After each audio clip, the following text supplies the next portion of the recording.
Bonjour à tous les amis, c'est Solotech, j'espère vraiment que vous allez bien. Aujourd'hui, on va découvrir ensemble un PC gamer plutôt sympathique avec une config qui reste quand même assez simple. On est en dessous des 1000 €, donc ça pourra convenir à la plupart des budgets aujourd'hui. Néanmoins, on est sur un PC gamer qui a quand même de la patate et qui vous permettra de faire tourner tous les jeux en bonne qualité et avec beaucoup de FPS. Le but de cette série de vidéos, c'est de tout simplement pouvoir, vous et moi, découvrir des nouveaux PC gamers, des nouvelles configs, que ce soit des PC gamers moyenne gamme, haut de gamme ou même très haut de gamme. Dans tous les cas, en description, à chaque fois, vous retrouverez le lien de tous les composants. Vous aurez aussi des composants alternatifs parce que des fois, les configurations ne sont pas forcément très optimisées à mon goût. Donc, je vous mettrai bien sûr tout ça en description. Si vous aimez ce style de vidéo, bien sûr, n'hésitez pas à me le montrer dans la barre des likes. Abonnez-vous à la chaîne, c'est entièrement gratuit. Et mettez votre meilleur commentaire pour le référencement. Alors, le voici, le fameux PC gamer dont on va parler aujourd'hui. Donc, on est sur un PC gamer, comme je vous ai dit, ultra simple. Voilà, il n'y a pas forcément trop de fioritures. En même temps, pour un budget de 1000 €, on peut pas faire quelque chose d'ultra voyant, gamer et tout. Même si, niveau performance, on sera vraiment surpris. Donc, on est vraiment sur un PC gamer vraiment très simple. Tu vois, il n'y a même pas de water cooling, il y a le ventirad de base du processeur. Quand tu regardes directement dans le PC, tu vois qu'il y a quand même de la place. On n'est pas forcément sur des composants très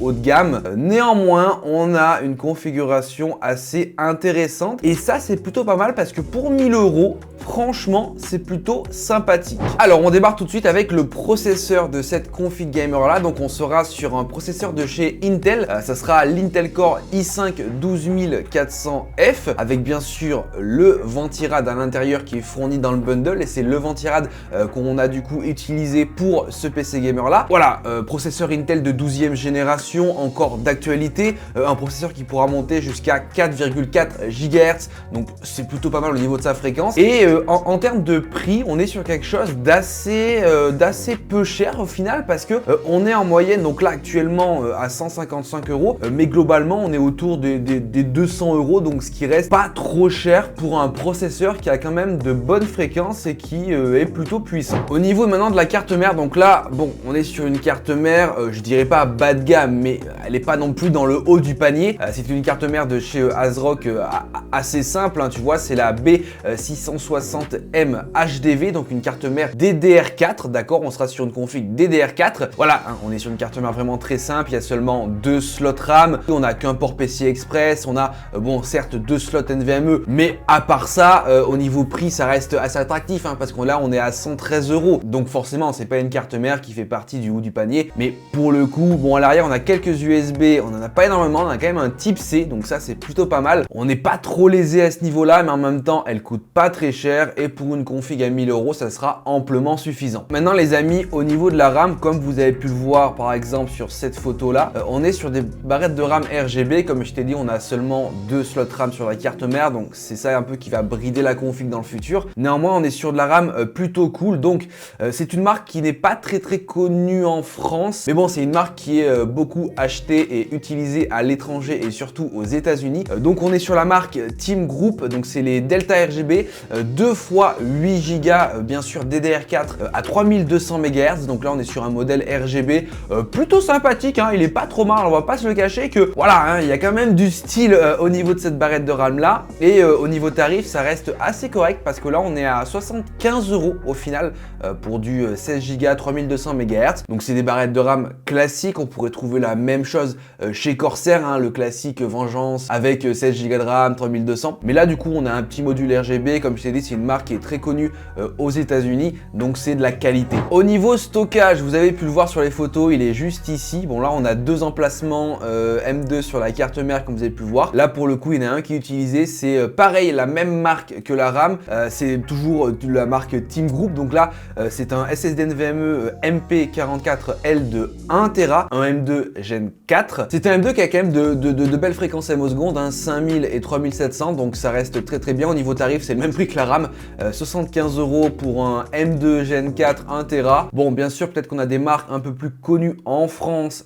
qui font le même produit, peut-être avec un peu plus de fiabilité. Néanmoins, comme je t'ai dit, ça c'est une marque qui est très connue outre-Atlantique, donc ça fera quand même le taf. Bien sûr, vous pouvez rajouter, alors là on le voit pas parce qu'il y a la carte graphique, mais en dessous, il y a un autre emplacement pour du stockage.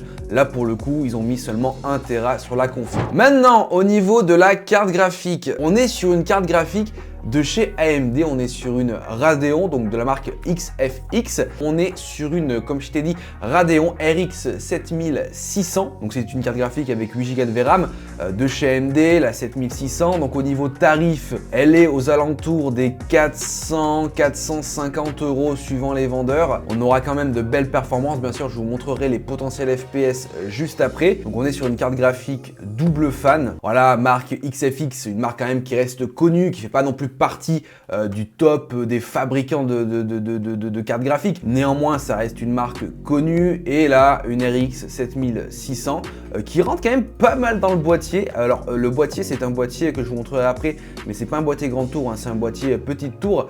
Il y a quand même de la place là. Mais bon, comme tu peux le voir, il manque des ventilateurs parce que le boîtier, hop, comme tu peux le voir ici, on est sur un boîtier mini tour de chez Antec. Donc il coûte pas très cher, hein, il coûte seulement 60 €, ce qui est pas très cher pour un boîtier. Néanmoins, il a un panneau vitré, comme tu peux le voir ici. Il y a quand même de la place à l'intérieur, il n'y a qu'un seul ventilateur qui est directement fourni avec ce boîtier-là. Donc c'est pour ça qu'il manque pour ma part ici des petits ventilateurs parce que c'est vrai que là, au niveau flux d'air, on est sur un truc qui sera pas forcément très optimisé. Néanmoins, on a déjà le ventilateur à l'arrière qui va expulser l'air chaud. On a le ventirad du processeur qui va s'occuper de refroidir le processeur. Et on ne sera pas sur une config gamer qui va énormément chauffer au final. Et pour finir, au niveau de l'alimentation, c'est de Seasonic, la B12 550 watts, 80 plus bronze.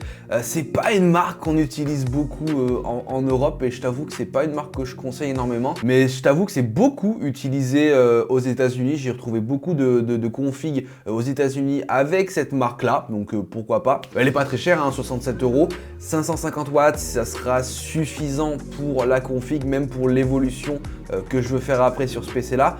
Mais pour moi, la marque n'est pas non plus super recommandable. Donc pour le coup, comme tu peux le voir, on a quand même un PC gamer plutôt sympathique, plutôt joli, dans l'ensemble qui reste ultra simple, hein. Comme je t'ai dit, on est sur une config à moins de 1000 €. On est en termes de tarifs à 930 € en moyenne, hein, avec les composants que je t'ai énoncé là. Maintenant, au niveau FPS, qu'est-ce que ça peut donner avec un PC gamer comme ça? Donc par exemple sur le jeu Valorant avec une résolution 1440p avec le jeu au maximum, on pourra espérer une moyenne avec le 1% low d'environ 250 à 300 FPS, ce qui est plutôt pas mal pour Valorant, même si c'est un jeu qui ne demande pas énormément de ressources graphiques. Après par exemple sur Fortnite, pareil en 1440p, là ça sera un peu plus juste, hein, parce qu'on aura une moyenne entre 80 et 100 FPS, même si ça reste assez correct. Après là il est en Epic, sachant que Fortnite on ne le joue pas en Epic, et par exemple en 1080p vous pourrez espérer plus de 115 FPS,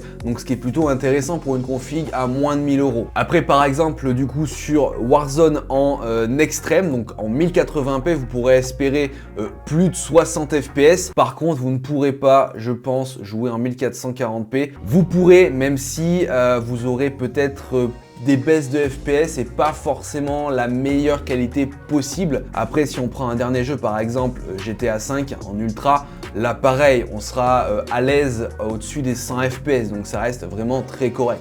Alors après, moi j'ai modifié certains composants de la config qui me plaisaient pas, donc comme je vous ai dit, c'était l'alimentation. J'ai préféré passer sur une alimentation de chez Corsair de 750 watts. Pourquoi? Parce que j'ai pensé à l'évolution de ce PC gamer là, parce que j'ai aussi modifié la carte graphique. Bon, elle est certes un peu plus chère, hein, elle est aux alentours des 130 €. Néanmoins, on est sur une alimentation qui sera modulaire, contrairement à ce qu'il y avait sur la config de base. On a une alimentation qui est pour moi beaucoup plus fiable et beaucoup plus performante et qui délivre beaucoup plus de capacité en watts. Et c'est là du coup qu'on va augmenter pas mal les perfs avec cette config là. C'est du coup au niveau de la carte graphique parce que j'ai décidé de remplacer la 7600 par directement une RTX 4060 Ti qui est largement un peu plus puissante que la 7600. Donc là on est sur une version gaming OC 8 Go de chez Gigabyte. voilà, si pour moi une carte qui est face à la 7600 un peu plus puissant dans le domaine du gaming, bon, ça nous augmente un peu le prix parce que je vous rappelle qu'on était en dessous des 1000 euros, on était à 930 euros. Là, on est plus à 1085 euros. Après, bien sûr, ça va dépendre sur quel site vous achetez vos composants. Mais bon, on reste toujours sur une config aux alentours des 1000 euros et avec du coup une carte graphique plus puissante. Mais bon, pour le coup, on a quand même de base un PC gamer qui reste très simple. Pour une première config dans le domaine du gaming, ça sera largement satisfaisant. Vous pourrez faire tourner tous vos jeux préférés sans trop de problèmes, en bonne qualité avec pas mal de FPS. Et tu as quand même une première base pour une config gaming que tu pourras largement faire évoluer sans trop de soucis. Ça, c'est vraiment principal. Vous aurez en description tous les composants, comme ça au moins si vous souhaitez refaire ce PC gamer là, vous pourrez. Mais en tout cas, j'espère que ce PC gamer vous aura plu et j'ai hâte d'en découvrir de nouveaux.